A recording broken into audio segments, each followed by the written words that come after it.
कच्चाथीवू द्वीप विवाद पर भाजपा प्रवक्ता शहजाद पूनावाला ने कहा, कांग्रेस ने ऐसा किया, डीएमके ने इसे छुपाया। दोनों पार्टी परिवार को प्राथमिकता देती है। इन लोगों ने नेशन फर्स्ट का नहीं सोचा और देश के टुकड़े करके दे दिए। जमीन का टुकड़ा नहीं, एक ऐसी भूमि जो भारत और तमिल का एक हिस्सा था और जिससे तमिलनाडु के मछुआरों की जीवनी और जिंदगी और सुरक्षा जुड़ी हुई थी, उसको कंसीलमेंट, कंस्पिरेसी और कल्यूजन से कांग्रेस और डीएमके के प्रथम परिवार ने सौंप दिया थाली में। और हमने देखा है कि 1974 में यह निर्णय लिया गया, परंतु 1960 से ही इसकी भूमिका बनाने के लिए नेहरू जी ने जिस प्रकार से कहा कि इस टुकड़ी की क्या अहमियत है, इसकी कोई अहमियत नहीं है इस जमीन की।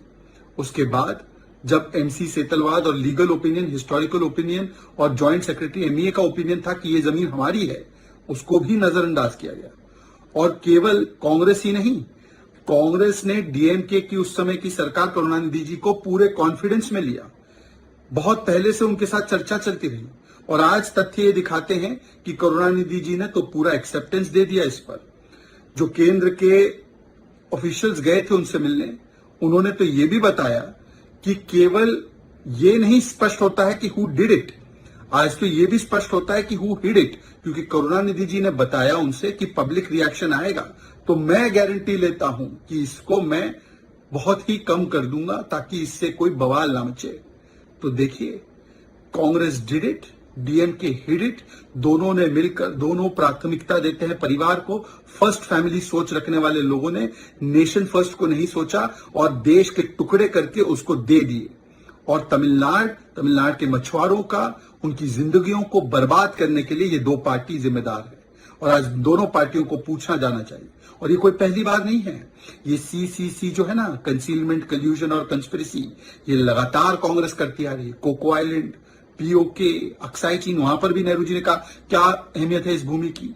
फिर उसके बाद हमने देखा है कि हजारों वर्ग किलोमीटर जमीन जो है भारत की, इसी प्रकार से अलग अलग जगहों पर दे दी और डीएमके ने उस पर मुहर लगाई।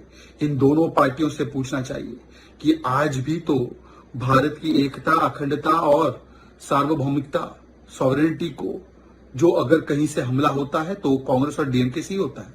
ए राजा का बयान हो या राहुल गांधी का बयान हो, ये दोनों लोग कहते हैं भारत तो देश ही नहीं है। भारत के विभाजन करने की सोच, उसके टुकड़े करने की सोच इन दोनों पार्टियों में निहित है।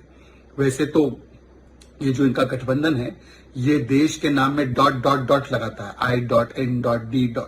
पर ये देश में डाउट पैदा करता है, देश को डिवाइड करता है और देश के बंटवारे और पार्टीशन की हमेशा राजनीति करता है, डिवाइड एंड रूल की।